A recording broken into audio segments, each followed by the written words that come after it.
గుడికి వెళ్లి దేవుడి దర్శనం చేసుకోకపోతే ఏం జరుగుతుందో తెలుసా? రోజంతా ఏమి చేస్తున్నా దైవాన్ని ఆశ్రయించి చేయాలి. అన్ని పనులు ఆయనవే అనే భావంతో చేస్తే ఫలితం లభిస్తుంది. చేసే పనినే సేవగా పరిగణిస్తే ఆ దేవుడి అనుగ్రహానికి అనుకూలమవుతుంది. ఇందుకు ఉదాహరణగా కింది కథ నిలుస్తుంది. దక్షిణ భారతదేశంలో ఒక పంచముడు శివుడికి డమరుకాలు తయారు చేసేవాడు.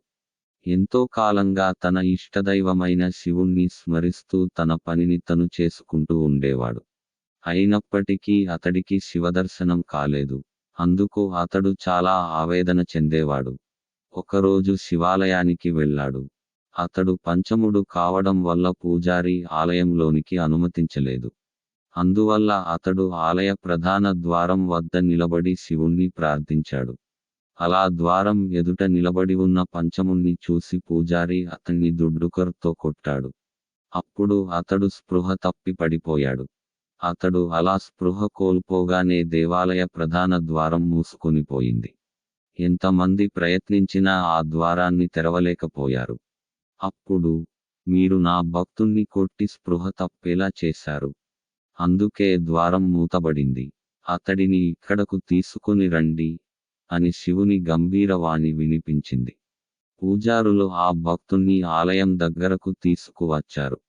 వెంటనే ద్వారాలు వాటంతట అవే తెరుచుకున్నాయి.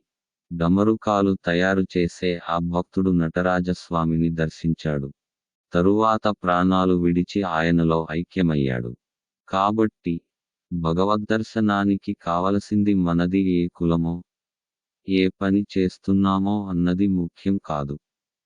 ఉన్నత కులానికి చెందినవాడైనా, నిమ్నజాతికి చెందినవాడైనా భగవంతునిపై మనస్సు లగ్నం చేసి తన కర్తవ్యాన్ని నిర్వర్తించేవాడే భగవద్దర్శనానికి అర్హుడు.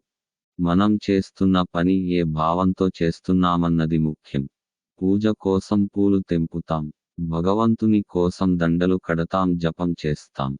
ఇవన్నీ యాంత్రికంగా చేయడం వల్ల మనకు నిజమైన ఆనందం లభించదు. భగవంతుడు కూడా మెచ్చడు.